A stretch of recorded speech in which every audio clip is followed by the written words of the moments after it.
Alors premier, et je sais que ça va pas forcément plaire à tout le monde, on n'achète pas un prix, on achète une prestation. Pour ça, il faut que quelqu'un les guide et que toutes ces pièces de puzzle viennent faire quelque chose de cohérent. Donc c'est vrai que c'est ce que j'aime, c'est cette gestion de projet finalement de A à Z. C'est une approche qui est assez organisée, méthodique, mais c'est hyper important parce que les couples sont dans un projet de mariage. Bonjour Amandine, Bonjour Arnaud, comment vas-tu? ça va et toi? Alors aujourd'hui, on se retrouve pour notre premier épisode de podcast et notre podcast s'appelle donc «Oui, podcast mariage» et le but de ce podcast, ce sera d'interviewer des prestataires du mariage et aller à la rencontre aussi, d'anciens mariés, qu'on aura accompagnés pour leur mariage. Voilà. Pour avoir leur retour d'expérience, tout à fait. Exactement, et on s'est dit que pour le premier épisode, ce serait intéressant que on échange sur nos différentes activités et qu'on commence par toi. Eh ben écoute, allons-y. Voilà. Et donc toi, tu es, officiante de cérémonie laïque? C'est ça, officiante de cérémonie, et donc j'accompagne les couples désireux de faire une cérémonie, heu, j'ai envie de dire d'engagement, pas forcément laïque parce que c'est vrai que le terme laïque, est devenu, peut-être un peu fourre-tout. Aujourd'hui, il y a quand même des couples qui ont parfois certaines convictions ou du moins des convictions mixtes, ce qui fait que le terme cérémonie d'engagement, je pense, est un peu plus approprié. D'accord, et qu'est-ce qui t'a donné envie de faire, officiante? Alors, bah, déjà, j'étais inspirée un petit peu autour de moi, je voyais quand même, bah, ton univers puisque, c'est peut-être important de le préciser, nous sommes mari et femme. Donc c'est vrai que je baignais aussi dans ton univers, au quotidien, tu accompagnais quand même les mariés, sur tout un événement. C'était assez, galvanisant de voir, bah, voilà, les clichés, voir ce que ça faisait. Je trouvais que c'était, un univers, voilà, assez attrayant. Et puis, rappelle-toi, quand on a organisé notre propre mariage, c'est vrai que, bah, on a dû, faire appel à un officiant. Au début, on ne savait pas vraiment comment s'y prendre. On a un petit peu cherché sur internet, voilà, il y avait beaucoup d'informations. C'est vrai que je trouvais que, bah, il y avait tellement de prestataires différents qui proposaient des services, tout aussi différents. C'était les messages n'étaient pas forcément clairs. Donc c'est vrai que, bah, à l'époque, on a opté, Pour une recommandation? oui, voilà, une recommandation. Et c'est vrai que c'est un personnage, hein, la personne qui a officié pour notre mariage, voilà, d'un point de vue vestimentaire et cetera, enfin voilà, c'est une manière de s'exprimer. Et c'est vrai que en termes d'accompagnement, j'avais imaginé ça différemment. J'avais imaginé quelqu'un qui puisse un peu plus rentrer dans notre univers, être aussi force de proposition sur, bah, des choses, un peu plus uniques, écrire ses vœux, enfin des choses qu'on fait qu'une fois. Et finalement, bah, on s'est retrouvés un petit peu, peut-être pas forcément accompagnés comme on aurait espéré, du moins moi, qui était peut-être un niveau d'exigence un peu, supérieur. Et je me suis dit: «Mais tiens, est-ce qu'on pourrait pas offrir quand même un service, sur mesure, vraiment complet?» Et c'est comme ça que finalement bah, quand on en a discuté, tu m'as dit: «Tiens, tu as aussi des qualités humaines, pour pouvoir, faire ça», et je me suis dit: «Tiens, pourquoi pas?» Voilà, et puis, on s'est lancé. Tu t'es lancée. Voilà. Et donc on a monté ton site. Exactement, donc tu m'as vachement aidée parce que c'est vrai que là, pour le coup, c'est un peu ton domaine, tu arrives, vraiment à bien à faire ça. Tu m'as aidée pour le site, je me suis occupée en effet de la rédaction du contenu, de ce que j'avais envie, voilà, en termes de prestations, d'offres. Alors forcément, au début, on a proposé des choses un peu différentes, des formules un petit peu, j'ai envie de dire, sexy en termes de prix parce que forcément on commence donc on ne sait pas vraiment comment se positionner. Et puis finalement, assez vite, je me suis rendu compte, ce que je voulais faire, c'était vraiment un accompagnement complet, à la fois du couple, mais pas que. Je voulais aussi accompagner les familles et les témoins. Parce que finalement, dans une cérémonie, c'est toute cette association de personnes, de voilà, des petits éléments qui font que la cérémonie, elle prend tout son sens. Et bah, pour ça, il faut que quelqu'un les guide et que toutes ces pièces de puzzle viennent faire quelque chose de cohérent. Donc c'est vrai que c'est ce que j'aime, c'est cette gestion de projet finalement de A à Z. D'accord, et du coup, pour un client qui te contacte, comment ça se passe? Alors, aujourd'hui, c'est vrai que je suis, bah, tu le disais, via, mon site internet, j'ai quand même une belle vitrine, sur Google, enfin ou d'autres moteurs de recherche. Mais c'est vrai que bien souvent, les gens prennent, contact par mon formulaire, hein, sur mon site internet. en me donnant à minima, la date de l'événement, Ouais. savoir s'ils ont des exigences particulières, et puis en effet, me donner quelques bribes d'informations pour comprendre au moins, voilà, le projet, de vue, très macro. Ensuite, très rapidement, je les contacte, tout de suite par téléphone. Alors s'il m'est possible de le faire, en général, je le fais, dans l'heure, quoi. C'est ce que je trouve que c'est si les gens écrivent, c'est qu'ils sont disponibles. Donc j'essaie de le faire tout de suite, si je le peux, échanger à chaud, hein, comme ça, sur, leur projet, leur présenter rapidement, comment je fonctionne. Donc c'est vrai que si j'ai une approche, comme je disais, projet, c'est une approche qui est assez organisée, méthodique, mais c'est hyper important parce que les couples sont dans un projet de mariage, mais ils ont pas que ça dans le quotidien. Il y a, la vie perso, la vie professionnelle et j'ai à cœur vraiment que ça s'intègre parfaitement dans voilà, dans la dynamique de tout ce qu'ils ont d'autre à faire pour pas qu'ils vivent, bah, voilà, une expérience, on doit travailler sur la cérémonie, pendant, quelques semaines à fond. Moi, le but, c'est vraiment qu'ils prennent le temps de réfléchir, une forme d'introspection, en fait, pendant plusieurs mois. Donc dans l'ordre, ils t'envoient un formulaire, Mmh, tu les appelles, t'expliques donc comment tu fonctionnes. c'est ça. Hem et ensuite donc, tu refais un rendez-vous derrière? Alors, en général, oui, parce que c'est vrai que souvent, tu as qu'une personne au téléphone. Donc Mmh. moi, l'objectif, c'est de comprendre le projet de couple, parce qu'avant de d'avoir un couple, bah, on a 2 individus, donc c'est souvent 2 personnes quand même différentes. Si les personnes se marient, c'est qu'elles ont des valeurs ou des besoins ou des envies communes, mais l'idée, c'est aussi de comprendre, comme je te le disais tout à l'heure, je parlais de cérémonie d'engagement. Parfois, l'un ou l'autre, mari ou ma enfin femme ont, des convictions religieuses. Mmh. Et en fait, c'est vrai que la cérémonie, c'est parfois le compromis. Donc l'idée, c'est de pouvoir discuter librement de ça, de savoir ce qu'ils cherchent vraiment. On peut même avoir parfois des couples qui ont des envies, un peu plus spécifiques sur, une thématique, comme on l'a fait quand on a fait un mariage viking. Voilà, c'est vrai que c'était, un univers, donc il faut aussi essayer de comprendre, le Alors qu'à la besoin. base, ils étaient pas forcément partis, Non, c'est vrai, en fait, c'est parce que c'était un peu un univers qui les intéressait, donc bah, voilà, en échangeant, ils se sont rendus compte qu'on pouvait faire peut-être quelque chose encore plus à leur image et c'est ça la force d'une cérémonie. C'est se dire: «Bah, finalement, je fais ce que je veux», dès lors que l'officiant ou l'officiante est en capacité de m'accompagner dans mes, désirs, mmh, mes folies ou mes enfin voilà, c'est ça et voilà, c'est vrai que, je me mets pas de limite, en termes peut-être, d'organisation.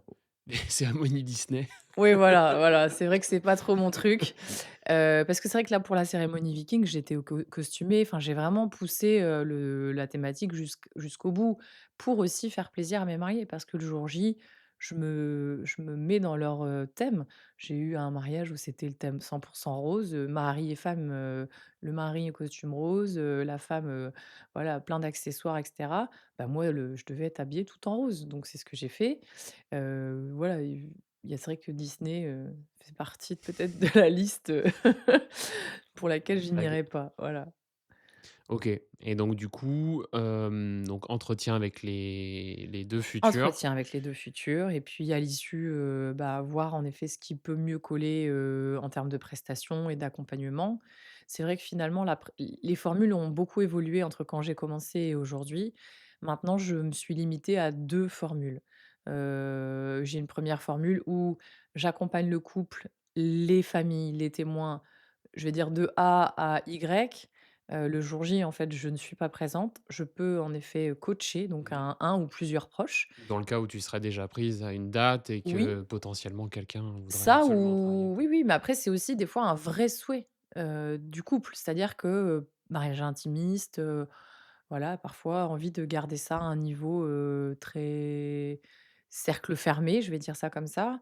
Donc ça peut être, bah, un rôle, pour une personne, vraiment importante, dans le couple et un ou enfin une ou plusieurs personnes et c'est vrai que le coaching, bah, en général, sur 3 fois 1 heure, on arrive en effet à avoir quelque chose de bien solide et bien évidemment, je reste toujours disponible sur les derniers, détails mais donc ça, c'est la première formule, donc de A à Y, je vais dire et la deuxième formule, c'est de A à Z où j'accompagne vraiment tout le monde, mais bah, le jour J, je suis présente. Les couples choisissent plutôt quoi? Plutôt de A à Z. D'accord. C'est vrai que souvent alors, même si in fine, je suis dans le coaching et que je gère tout en amont, il y a quand même toujours, pour la plupart des couples, cette espèce d'appréhension de se dire: «Je dois quand même mettre les mains, enfin entre les mains de quelqu'un, ma cérémonie». Et bon, c'est quand même une sacrée responsabilité et si parfois on n'est pas sûr d'une personne, c'est pour ça que moi parfois je recommande 2 voire à grand max 3 personnes pour pouvoir en effet, allez on va dire répartir le risque. D'accord. Et du coup, une fois qu'ils ont choisi leur formule, Mmh, toi, tu envoies un devis c'est avant ça. validation. Et ensuite, comment ça se passe? C'est-à-dire, imaginons, je me marie en septembre 2026, je suis à la recherche, d'une officiante, donc je te sélectionne et ensuite, à partir de quel moment ils te recontactent? C'est toi qui les recontactes, ça se passe comment? Alors donc comme je le disais tout à l'heure, je travaille en mode projet. Donc pour travailler en mode projet, il y a un planning. Et qui dit planning dit, des étapes bien définies. Alors voilà, c'est important d'avoir un cadre. Le but, c'est pas d'être hyper rigide ou psychorigide, c'est pas ça, mais au moins on sait où on va. On sait où on va, on sait quand on y va et comment on y va. Qui doit faire quoi et quand. Donc c'est vrai que c'est un certain nombre d'étapes. Ça commence par un premier entretien, en général, je les vois. Si on ne peut pas se voir tout de suite, in fine, on arrivera toujours à trouver un créneau pour se voir. Un questionnaire, donc l'objectif, c'est d'avoir un questionnaire, mais pas un questionnaire pour 2. C'est vrai que beaucoup d'officiants, je pense que par, peut-être, facilité, Mmh. choisissent d'envoyer un questionnaire que le couple va remplir ensemble. Moi, ce que je veux, c'est 2 visions. Je veux 2 visions, 2 contenus, 2 diversités d'anecdotes, 2 manières d'avoir appréhendé, les épreuves, les challenges, Et c'est les mêmes questions pour le et couple? c'est Ouais. exactement les mêmes questions, exactement. Et l'objectif, c'est vraiment d'avoir suffisamment de matière pour ensuite passer à la rédaction du script. Donc cette rédaction de script, je la fais en général, voilà 3 semaines, un mois maximum après avoir reçu les questionnaires. Donc là, on est Hem, à quoi? On est à 1 an à l'avance? 6 mois? Les c'est un questionnaires? pro c'est un on voilà, on est sur 6 mois, OK. pour avoir suffisamment de temps, sachant que là, dans ton exemple, tu parlais du mois de septembre. C'est vrai que je compte un petit peu plus quand il y a la période estivale parce que tant, nous, en tant que prestataires de mariage, on est quand même bien occupés sur cette phase-là, mais aussi même les gens sont très occupés, partent en vacances et cetera. Donc là, je vais anticiper peut-être 7 8 mois avant. Donc une fois qu'on a fait le script, enfin que j'ai fait le script, on passe, à la relecture. Donc je l'envoie. En général, les mariés, je leur demande de faire ça ensemble pour pouvoir vraiment, voilà, être, dans l'immersion de ce que j'ai écrit et que, bah, ils puissent me dire tout de suite dans la foulée et en général, ça tarde pas beaucoup, OK, comment ils ont accueilli le texte? Est-ce que ça leur a donné, voilà, le poil, la larme, est-ce que ça les a fait rire, est-ce qu'ils se sont reconnus? Parce que l'objectif, c'est vraiment faire retranscrire leurs valeurs, et tous les moments clés de leur histoire. Les moments forts, et d'avoir aussi, quelque chose de très cohérent qui, voilà, qui file tout seul et à leur image. C'est surtout ça et c'est Et ça du coup, ils l'objectif. ont, tout le script en entier? Ou il reste encore des surprises pour le jour J? Alors, il va rester des surprises parce que du coup, une fois que j'ai écrit le script, qu'on l'a relu, alors en général, on le relit en plusieurs fois. Une fois qu'on a bien cadré ce script-là, que j'ai vraiment bien borné les limites de ce que souhaite le couple, on va dire, le ton, le style, et peut-être les choses à ne pas faire. Parce qu'il y a quand même souvent côté témoin, beaucoup de créativité et parfois ça peut aller très, très loin.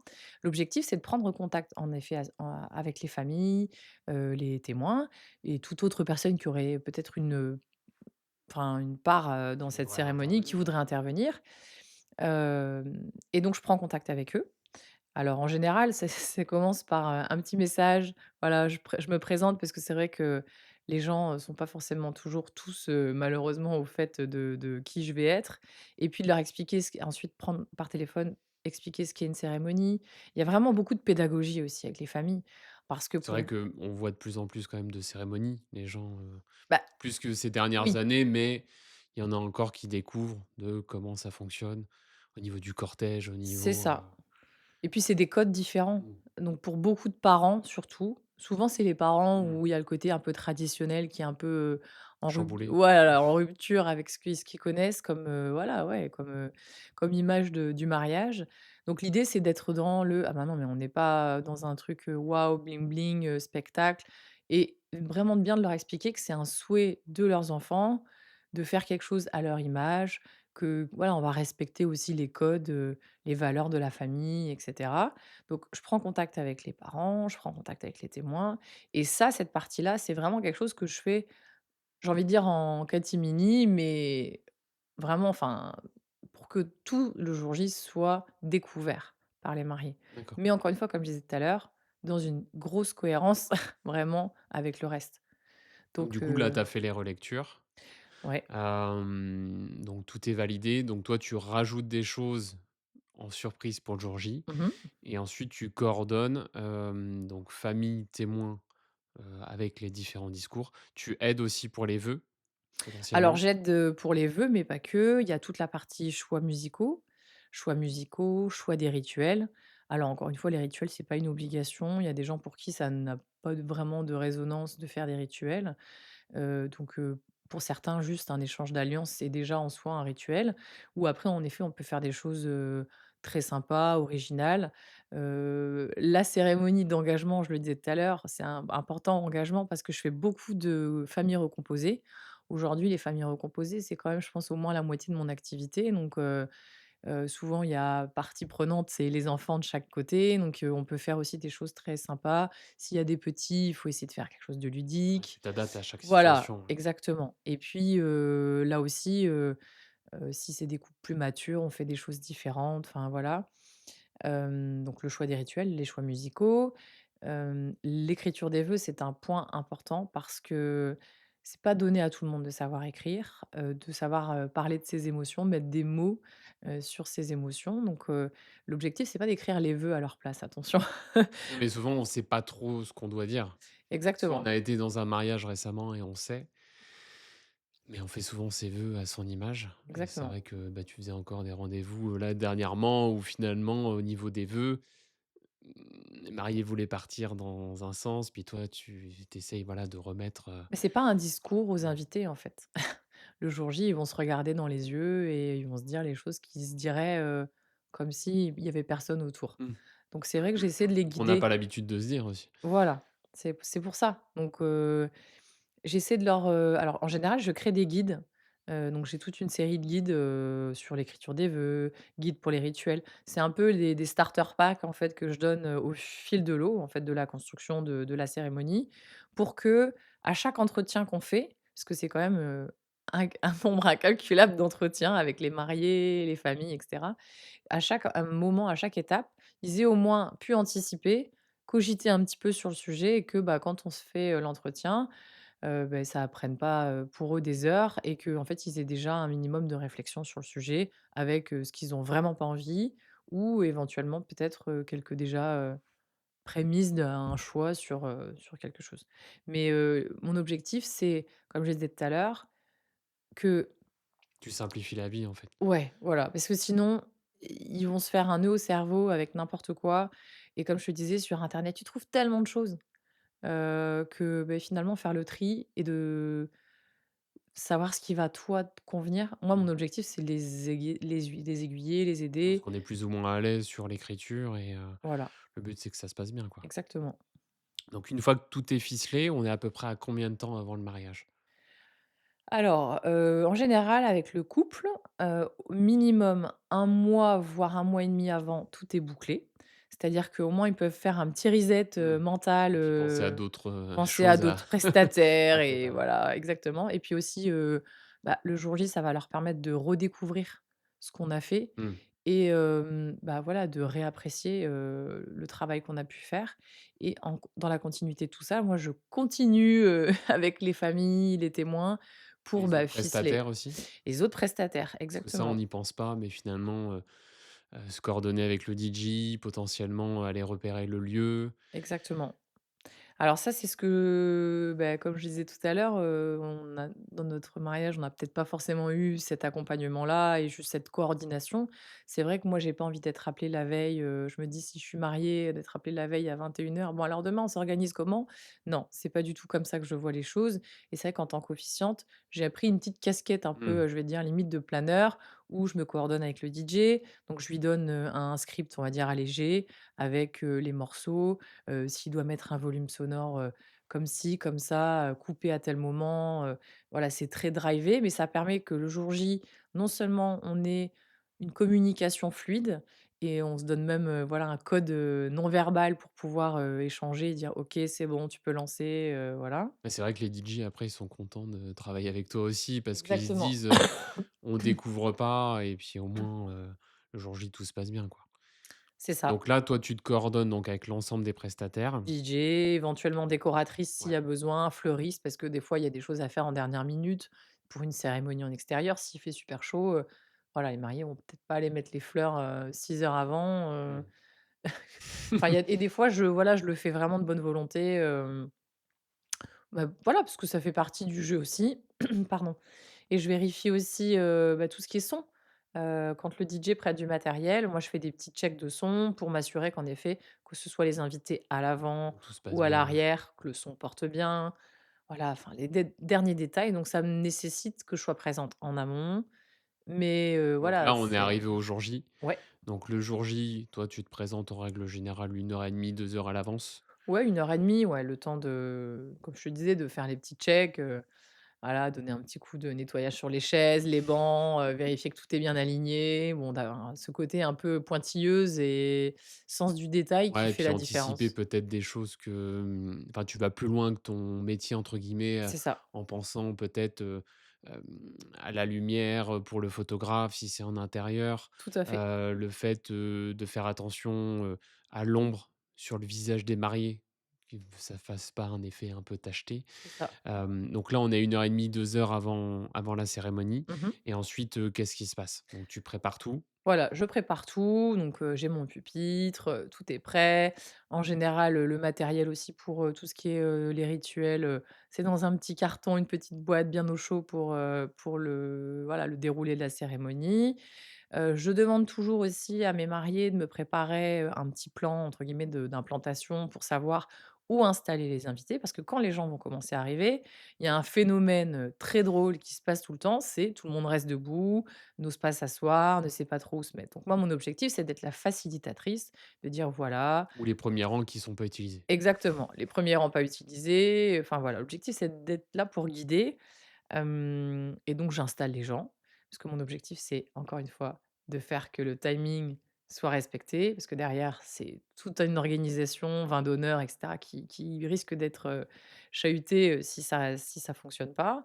Voilà, donc je suis un peu la maîtresse du temps, la maîtresse de l'organisation et c'est vrai que mon objectif, c'est d'être, voilà, tout le temps facilitatrice, coordinatrice, C'est parfois des heu détails comme, un mariage qu'on avait fait l'année dernière où, bah, la salle avait prévu finalement le mariage tout en longueur, enfin la cérémonie tout en longueur, mmh alors que potentiellement on avait encore de la place sur le côté et tu t'es dit: «Bah non, ceux qui sont tout au bout, voilà, ils entendront mais ils verront pas grand-chose» c'est ça. et bah, on se retrousse les manches, on met finalement les bancs, comme il faut et ça c'est voilà, c'est pas donné à tous les officiants. Alors c'est pas une critique, mais c'est vrai qu'il y en a parfois qui prennent juste leur rôle Oui. mais qui vont pas aller chercher plus loin parce que entre guillemets, «ils sont payés pour officier». Mais toi, tu vas quand même plus loin sur le côté, bah, il faut que tout soit parfait, quoi. Bah, je me mets vraiment à la place des mariés. Si j'arrive et que finalement je suis un peu déçue parce que, j'ai pas ma famille à mes côtés et que je vois en effet que certains sont mal installés au fond ou, ne peuvent pas apprécier, ce qui va se passer, c'est quand même relativement Mmh. dommage et j'ai même eu une fois où je suis arrivée à la salle et rien n'était installé, pas de chaise, pas d'arche, en gros, tout était mis en vrac et il a fallu en effet sortir, 200 chaises, pour, bah, faire que dans les 20 minutes qui arrivent, Tout se tout le passe monde se bien. enfin voilà. C'est vrai que parfois, il y a des impondérables alors qui sont liés, bah, soit à des choses où les mariés n'ont pas forcément anticipé, pensé. Ça peut être aussi des problématiques techniques, j'ai déjà eu, en effet, pas forcément du matériel, parfois de qualité ou, je me suis retrouvée avec un micro filaire, Mmh. qui avait un tout petit fil. Alors là, dans ce cas-là, c'est assez compliqué, mais bon, on s'adapte. Et puis après, il y a les impondérables, dans la cérémonie, pendant la cérémonie, qui sont liés encore une fois, bah, à tout ce qu'on peut, Bien sûr. avoir, Et pour ceux qui ont jamais fait de cérémonie, une cérémonie laïque, ça se présente comment? Ça dure à peu près combien de temps? Déjà le temps, combien ça dure? Alors, en général, pas plus d'une heure. OK. On essaie de mettre un petit cap, sur une heure parce qu'au moins ça permet, que tout le monde, voilà, puisse profiter, en avoir suffisamment, et surtout s'il y a des enfants, parfois ça peut être un petit peu plus compliqué au-delà d'une heure. Heu, il y a plusieurs morceaux. Le premier morceau, c'est, bah, tu l'as dit tout à l'heure, l'arrivée des mariés avec le cortège et cetera. Alors encore une fois, là, pour le coup, c'est liberté totale. Si on a envie d'avoir un truc hyper solennel, bras dessus, bras dessous, ou bien un truc très fun comme on peut le voir maintenant, des Flower Men, des Beers Men, Les brouettes de bière, ouais. voilà, on en voit tellement de choses, des danses et enfin, faut être très, très libre et encore une fois, ça, c'est, 100 je veux dire, créativité, alors grâce au cadre que Mmh. donnent les mariés, comme je te disais tout à l'heure, je vais jamais, permettre aux témoins et cetera de faire des choses qui sortiraient d'un Mmh. cadre que n'ont pas donné enfin voilà, le but, c'est vraiment respecter tout ça. Donc le cortège, ensuite, un mot d'accueil. Donc j'explique toujours, voilà, pourquoi on est là. Heu, Bah, parce que, bah, comme tu le disais, finalement, une cérémonie, c'est pas forcément quelque chose, très courant encore, même si ça se développe de plus en plus. Ensuite, je partage, donc ce que j'appelle la rétrospective des mariés, c'est leur histoire. Alors, qui ils sont en tant qu'individus, parfois on peut parler de leur enfance, parfois pas du tout. Et puis en effet, la rencontre des 2 avec, les projets, les enfants, les animaux, les voyages, et puis les projets futurs. Ensuite, il y a un temps d'engagement. Le temps d'engagement, c'est, comme on disait, c'est les discours. Alors, j'aime pas dire discours, mais je vais plutôt dire intervention. Les interventions des familles, des proches, parents, témoins et autres personnes. Et là, comme je te le disais précédemment, je veux sortir du traditionnel discours, justement, pour faire des interventions. Des interventions qui vont apporter, voilà, du dynamisme, du rythme à la cérémonie. Parce que finalement, d'avoir une succession de discours, il y a rien de plus Mmh. ennuyeux. Et ben, je fais appel à la créativité. Ça peut être soit dans la famille, il y a des musiciens, des poètes, j'en sais rien, vraiment tout type et de mettre ça en scène pour bah, que les mariés passent un bon moment Qu'il y ait du rythme. et qu'il y ait du Mmh. rythme. Parce que sinon, c'est vrai que ça peut vite être ennuyeux, Mmh. en termes de dynamique. Et puis ensuite, Rituel. les rituels, enfin le ou les rituels avec les échanges de vœux et d'alliances et puis, un petit mot de clôture. Tout ça ponctué entre quelques morceaux musicaux, avec ou sans paroles, mais aussi des moments de silence. Mmh. Parce qu'on le voit parfois dans certaines cérémonies amateurs, des gens qui vont parler, pendant 45 minutes sur, des musiques. Bah, non, parce que c'est vrai que l'émotion aussi vient quand on peut se recueillir sur, quelque chose qu'on a entendu, vu et le Ou après un silence discours ouais, aussi de voilà, parents c'est où on ça, laisse le temps c'est ça. de redescendre. Tu parlais de discours, ça me fait penser à une question. Est-ce que du coup, tu proposes, des cérémonies, dans différentes langues? Oui, alors justement, c'est vrai que C'est une question qui me vient comme ça, oui, oui, oui, oui, tout à on fait. reviendra après Alors, sur le film, mais, ouais. Non, non, mais c'est très bien comme question et c'est vrai que, bah, finalement, la cérémonie, c'est assez inclusif. Je parlais alors, enfin, de différences, de convictions, mmh mh. c'est l'intérêt d'une cérémonie. Mais du coup, ça peut aussi relier, différentes, cultures, et c'est en ça que c'est intéressant. Donc, j'ai déjà fait on avait fait une fois, ben, on avait fait, ils étaient quoi? Polonais ou enfin voilà, donc c'est vrai qu'on a eu le support de la famille pour la traduction, pour faire des petites interventions, des petits résumés, parce que toute une cérémonie en double, c'est pas possible non plus. Anglais et français, donc là, ça, c'est moi qui fais anglais-français, parce que je parle anglais, couramment, donc je peux en effet switcher. Mais par contre, je ne fais vraiment pas, tout un morceau et une Ouais. redite. L'objectif, c'est de jongler entre les 2 de façon très subtile pour qu'il y ait, j'ai envie de dire parce que si tu fais une blague en français, tout le monde rit en français, mais ensuite tu Tu dois fais la même traduire et puis blague, parfois c'est voilà, pas ça fait un forcément drôle, décalage, c'est mmh. pas terrible. Donc en fait, l'idée, c'est d'essayer de faire peut-être des choses, voilà, beaucoup plus visuelles, d'être, voilà, faut ça je vais pas dévoiler toutes mes toutes mes cartes et mes jokers, OK, mais donc mais c'est quelque chose que tu peux faire? ouais. OK. Donc on en était arrivé à, finalement, à la fin de la cérémonie. Qu'est-ce qui se passe après la fin de la cérémonie? Est-ce que, tu as des choses que tu proposes, avec, quand par exemple on est à 2 en tant que photographe? Oui, c'est vrai. Alors la Pour fin de la bien profiter. cérémonie, bon déjà, il y a un côté un peu ingrat, que personne ne fait. En tout cas, on n'a pas eu nous cette chance d'avoir ça, à notre mariage, si tu te souviens, mais débarrasser les chaises, les Mmh. bancs et cetera, un peu, voilà, le côté logistique. Là encore, bah, une officiante ou un officiant, théoriquement, je pense pas, le fait naturellement. Moi, je le fais.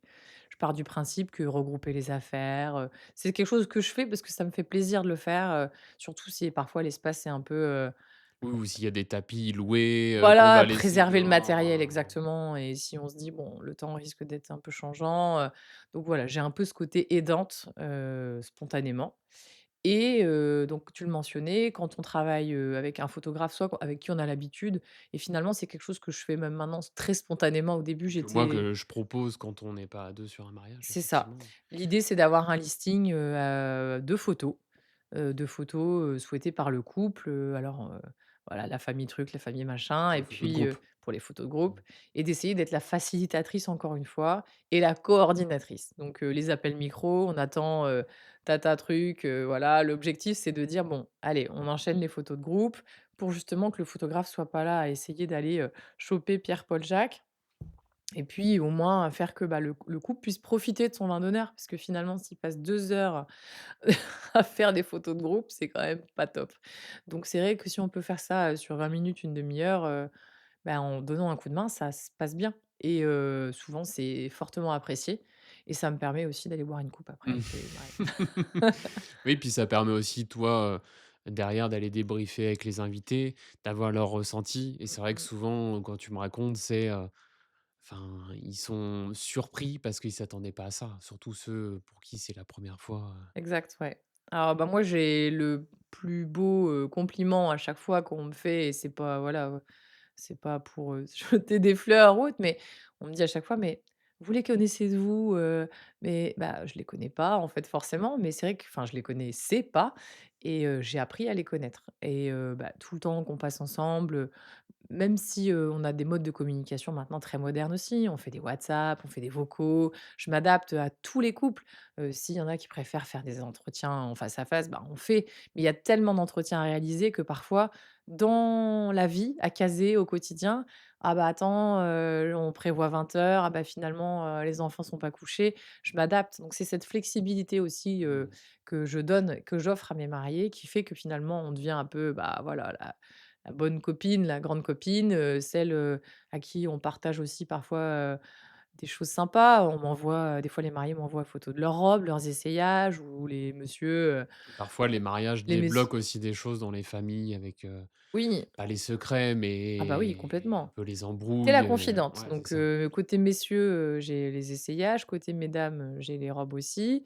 Côté familial, parfois, en effet, il y a un côté très psychologique, parce que dans beaucoup de familles alors jusqu'à présent, j'ai quand même accompagné, parfois des familles où il y a eu des grosses difficultés, des gros événements, des drames, ou des vrais challenges de vie, et finalement, tu te retrouves à échanger sur ces thématiques-là, donc je suis à la base une inconnue pour eux et ils doivent se confier, rentrer en voilà, en confiance, et bah, le jour J, je dois être en capacité aussi de bien me souvenir de tout ça parce que devant moi, je vais avoir leur famille, je vais avoir leurs témoins et cetera et puis il faut que je me souvienne de qui est qui. Il faut que je me souvienne, ah bah, oui, les petites histoires parce que parfois, bah, dans les groupes d'amis, il y en a, c'est pas toujours une entente parfaite, même dans les familles. Enfin voilà, c'est vraiment aussi, parfois très, très, complexe comme situation parce que je peux marcher sur des œufs. Donc il faut être très précautionneuse, et puis avoir une bonne mémoire, des noms, des visages et aussi le jour J, moi le script, je le lis quasiment pas, je me l'approprie. Donc ce qu'on a pu écrire, je vais pas forcément le recracher au mot près le jour J. C'est vraiment une trame et ensuite je vais vivre mon script, en live. Donc ça, c'est aussi ce qui fait la différence et la spontanéité que du coup les gens apprécient et ce qui fait que, bah, on a des bons feedback sur: «Ah Mmh. bah, ça s'est bien passé, on a adoré, on était embarqués, ça leur ressemblait. Ah bah, c'est tout nous, c'est tout notre famille», voilà. Et ça, c'est des chouettes pour moi, c'est des chouettes compliments que je prends, voilà, c'est du pain béni pour Bien moi. sûr. Et qu'est-ce qui, du coup, pour toi, fait la différence entre un bon officiant, une bonne officiante et quelqu'un? Enfin, ou comment les mariés pourraient faire pour, choisir leur officiante? Est-ce que tu as des conseils, sur, je sais pas, faire attention au site internet, faire attention à est-ce que mon officiant me parle d'un planning? Est-ce que tu as des conseils comme ça pour les futurs mariés, pour choisir leur officiante ou leur officiant? Alors, ouais, alors 1 et je sais que ça va pas forcément plaire à tout le monde, on n'achète pas un prix, on achète une prestation. Donc je sais qu'aujourd'hui, dans le monde de l'officiant, officiante, il y a des prix très variables. Ça peut être des gens qui vont proposer leurs services pour, 300-400 €, jusqu'à, 2 000, voire plus. Heu, Analysez bien ce que contient cette offre. C'est hyper important. C'est quelqu'un qui vous propose 300 ou 400 €, dites-vous bien que, ça sera pas quelque chose, de personnalisé, c'est pas possible. Le temps que prend une cérémonie, moi pour, vraiment, tout construire, mis bout à bout entre le temps que je passe avec les mariés, leurs familles et cetera, tous les entretiens, c'est au moins 45-50 heures de travail. Sans compter le jour J, le temps de en prép enfin, de Mmh. préparation et après. Donc, clairement, à 400 € la prestation, on peut enfin moi je c'est pas possible. Par contre, quelqu'un qui propose, 2 000 €, bah, oui, c'est sûr que c'est un sacré budget, mais il faut comprendre, Après, tu peux être à s 2 000 € et que ce soit mauvais. Enfin, il y a oui, aussi le prix, enfin, alors il y a le le prix, prix permet une sélection, mais ça ne veut pas tout dire. mais ouais, Ça veut pas tout dire. Par contre, bien évidemment, le retour d'expérience d'autres donc mariés, aller voir les voilà, avis, aller voir ouais, les avis, mais ça, c'est je pense maintenant, on est plus habitué. on est habitué, faire attention en effet aux sociétés factices et cetera, parce que même sur quand je parlais du prix, parfois c'est aussi des prestataires qui ne se déclarent pas. Mmh, Donc ne pas se déclarer, c'est aussi prendre un risque. Ça, je pense que ce soit une officiante ou n'importe quel autre prestataire, c'est le même tarif, bien le sûr. risque, c'est de n'avoir plus personne le jour J et là, c'est une vraie perte, une vraie galère et on peut pas rectifier ça. Mais bon, voilà, je pense que ça, maintenant, sur le contenu de la prestation, c'est aussi la personne qui fait la différence. On va choisir en affinité. Si, bah, voilà, moi j'explique ma manière de fonctionner aux mariés, je leur explique toujours que je travaille avec un planning, que ça m'engage, mais que ça les engage aussi. Parce que forcément, j'ai plusieurs mariages, donc du respect de cette organisation dépend aussi le bon déroulé de mes autres organisations. Et c'est un vrai voilà, c'est un vrai partenariat. Si on part du principe que en gros, j'ai un prestataire, il doit me rendre, mon service et que c'est pas donnant-donnant, bah, ça peut pas être, voilà, win-win Mmh, comme relation. Moi, ce que je veux, c'est avoir le plus d'informations possible. Si j'ai besoin, je leur demande, ils répondent et ensuite, voilà, je suis hyper réactive. J'attends en effet, bah, que ça fonctionne comme ça. Bien sûr, on peut pas répondre à la seconde à chaque bien sûr. demande, mais c'est sûr que des mariés parfois qui mettent des semaines à répondre, bah, c'est compliqué. Ça m'est rarement arrivé parce que je pense que justement, Ils te j'explique choisissent pour ça et ils savent voilà, qu'avec toi, va que je falloir, suis carré et que en fait pour eux, c'est aussi un gage de qualité et la garantie que eux ont la visibilité, sur, comment ça va se passer et beh, finalement, voilà, c'est enfin, je suis hyper flexible aussi. J'ai déjà eu des personnes qui m'ont des fois m'ont dit: «Bah, voilà, là, on peut pas, on a un souci perso et cetera». Pas de problème, j'ai des marges de sécurité. C'est le but d'un planning justement, on prend toujours des marges. Mais bah, voilà, c'est un partenariat et après on fait confiance à la personne et moi après je suis tellement dans la vie privée, de mes mariés que et voilà, je suis pas la comme je disais la copine, mais presque en fait finalement. La conseillère aussi, sur des choses, des petits détails de voilà, des Sur les faire-part, parfois on me demande des conseils: «Qu'est-ce que tu en penses?» au niveau Ouais, tu du vas plus loin que ton rôle. ouais, voilà, sur l'organisation de la journée: «Qu'est-ce que tu en penses? À quelle heure on devrait aller à la mairie, par rapport à ça? Comment?» voilà, donc j'essaie d'aiguiller avec ma Bien voilà, sûr. mon expérience, mais Rien que le fait que quand tu as une demande, tu es hyper active. Ça doit être un signe quand, des mariés envoient une demande. Alors chacun est occupé bien sûr. comme il l'est, finalement, mais, ce qu'il faut retenir, c'est que si vous avez un prestataire qui met, 1 semaine à vous répondre, «Je suis dispo, je suis pas dispo», bah, potentiellement, il faut quand même s'inquiéter parce qu'on est tous effectivement, plus ou moins, occupés pendant la saison de mariage. Par contre, toi, tu essayes, dans les moins de 24 heures d'aller, finalement, au moins passer un coup de téléphone: «Je suis dispo, je suis pas dispo», on fait un petit rendez-vous. Donc ça doit quand même, mettre la puce à l'oreille, le fait que, Oui, oui, sur l'organisation, le sens des enfin, j'ai tout à fait sur le sens des priorités, je comme je disais tout à l'heure, si quelqu'un m'écrit, un samedi matin, alors, de bonne heure, cette personne est potentiellement dispo. Alors soit je fais un petit texto en voilà, tout de suite ou bien je passe un coup de téléphone. Si la personne n'est pas dispo, bah, c'est pas grave, elle me bien rappellera, sûr. mais au moins elle aura vu que tout de suite j'ai réagi et que, bah, voilà, c'est répondre à son besoin à l'instant T et parce qu'ils auront tellement de choses à gérer à côté que finalement, et puis même l'officiante, avant, c'était un peu le prestataire qu'on choisissait à la dernière minute, ce n'est plus le cas En et moyenne, pour toi, il faut te contacter combien de temps à l'avance? bah, tu vois, si tu regardes déjà rien que mon process, c'est 6 mois, c'est vrai que bon, ça peut arriver sur, 7 mois, 8 mois avant ou même, longtemps avant, mais voilà, au moins ça. D'accord. Puis après, on sait qu'il y a des dates qui sont prises plus facilement. Exact, Donc effectivement, plus on s'y prend tôt, finalement, mieux c'est, quoi. c'est ça. Alors, est-ce que tu as des anecdotes de mariage à nous partager?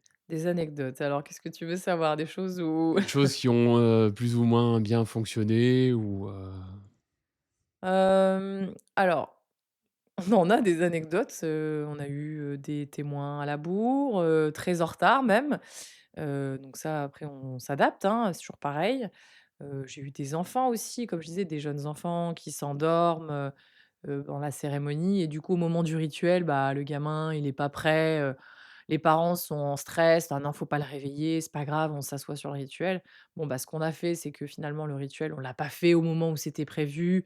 On a attendu que le petit émerge et qu'on puisse en effet, voilà, faire un petit break. J'ai dit: «Bon alors stop, on fait petite marche arrière», on est revenu à ce moment-là, après j'ai eu des oublis assez importants. J'ai eu des oublis de bagues, j'ai eu des oublis de vœux, des enveloppes, oubliées dans la bagnole, donc c'est vrai que ça, c'est des choses où, bah, voilà, maintenant je dis tout le temps, mais mine de rien, même avec tous les conseils du monde, tu peux pas non plus toi, faire tout à la place d'eux, donc tu donnes tous les conseils qu'il faut pour, ne pas avoir ce genre de problématique. Après, on a eu des problématiques, avec d'autres prestataires aussi. Je pense qu'à chaque mariage que j'ai fait, il y a toujours eu un truc qui a foiré.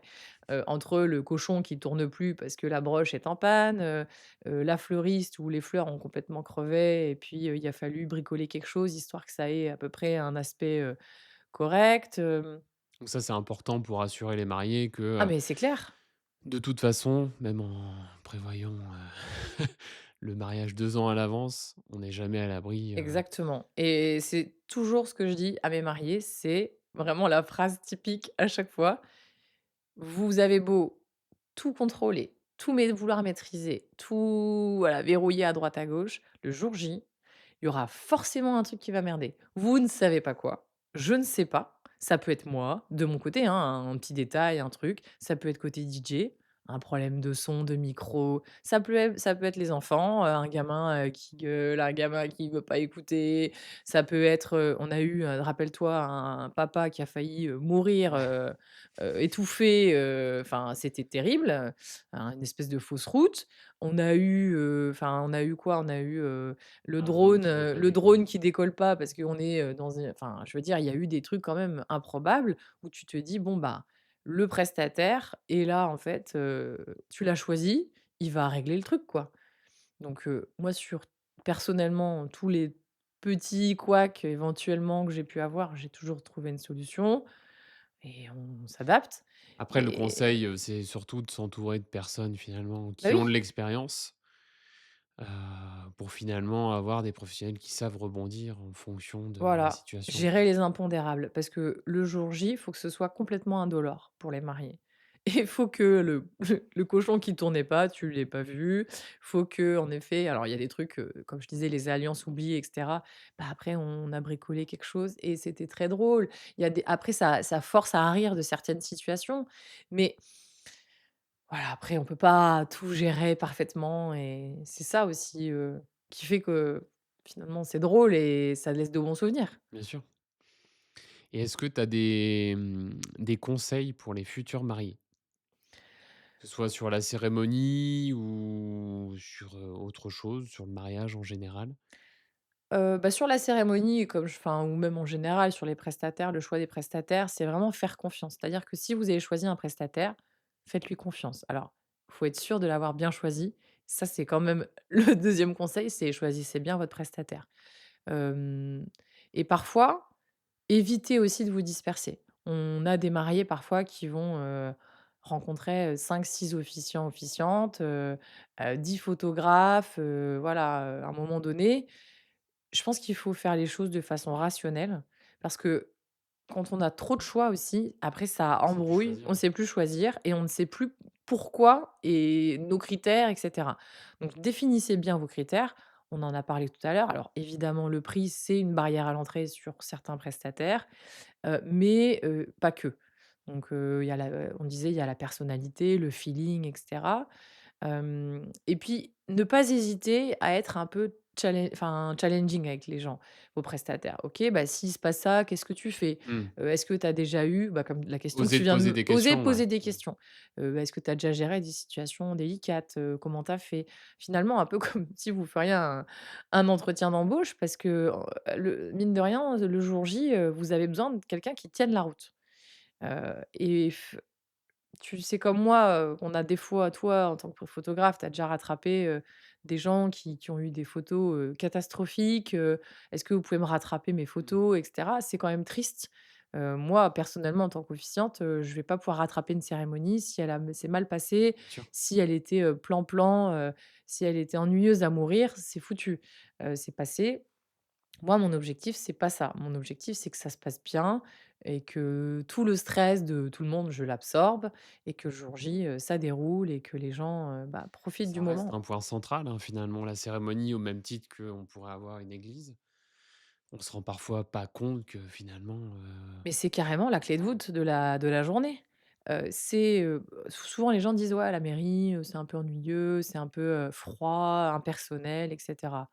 C'est vrai, pas forcément, c'est pas forcément vrai, mais c'est assez expéditif, bien sûr. donc il y a ce côté assez impersonnel, bon, très formel, administratif, donc c'est vrai que la cérémonie, ça reste quand même, mine de rien, l'option, on va dire, pour avoir un truc un peu fun, personnalisé et cetera. Mais en même temps, derrière, on enchaîne sur le vin d'honneur. C'est-à-dire que si tu t'es vraiment fait chier à la cérémonie, bon, le vin d'honneur, il est mal parti, quoi. Alors que si tu fais une sortie de cérémonie où tout le monde s'éclate, tout le monde danse, où tu donnes l'impulsion, ah bah là, à ton vin d'honneur, c'est autre chose et c'est ça aussi avoir de bons prestataires. C'est des gens qui savent mettre, la bonne dynamique au bon moment parce que là, bah, clairement, c'est vraiment comme tu disais central dans la Ouais, journée. bien sûr. Donc ouais, c'est se faire confiance en tant que marié dans ses choix, savoir vraiment ce qu'on cherche, prendre compte bien évidemment de ses critères principaux, notamment financiers, ça c'est indéniable, mais aussi garder à l'esprit que, petit ou grand mariage, un photographe, un ou une officiante, un DJ, ça coûtera toujours pareil. Donc c'est un peu des budgets incompressibles, hein, et qu'on se marie à 50 ou à 250, Ça change pas. ça change pas. Exactement. Donc en résumé de tout ce qu'on a dit, donc les mariés, ils te contactent assez tôt, Ouais. avec un maximum d'informations. Et après, s'ils voient d'autres officiants, ils comparent justement, par rapport à tout ce que tu as dit, la rapidité de réponse. Oui, puis vraiment, ce que contient le package. Mmh. Parce que, ben, voilà, c'est sûr qu'entre quel comme je t'ai dit, entre quelqu'un qui propose une presta à 400 € et à Mmh. 2 000, c'est pas la même chose. Ouais, bien sûr. Donc, il faut vraiment savoir ce qu'on a besoin, Mmh. et en fonction de ce qu'on a besoin, on essaie de, voilà, de voir quel professionnel est fait pour nous. OK. Et bah, super. Et tu verrais, qui, en prochaine invitation pour le podcast? Est-ce que tu as des idées de personnes que tu voudrais qu'on invite, Bah, écoute, on pourrait inviter, peut-être, un DJ, qui anime pas mal de mariages, ça pourrait être sympa. Ouais, Parce que je pense qu'on parlait d'ambiance, ça peut être sympa d'avoir, quelqu'un qui fait vivre les ouais, soirées de bien sûr. mariage. Aussi un lieu, parce que encore une fois, le lieu, le C'est cachet, souvent ouais, le c'est voilà, en premier au niveau 1er des choix, choix donc tout à fait. Le OK. lieu, c'est quand même le critère souvent, qui va définir le reste, donc le lieu et puis on parlera, ensemble de toi. C'est ça, pour le prochain épisode. Allez, Et bah, super. Et bah, écoutez, si cela vous a plu, hésitez pas à nous mettre, des petites étoiles des petites sur, étoiles, Apple ouais. Podcast et Spotify et puis à nous suivre sur notre chaîne YouTube et puis, on vous dit à bientôt. À bientôt. Merci.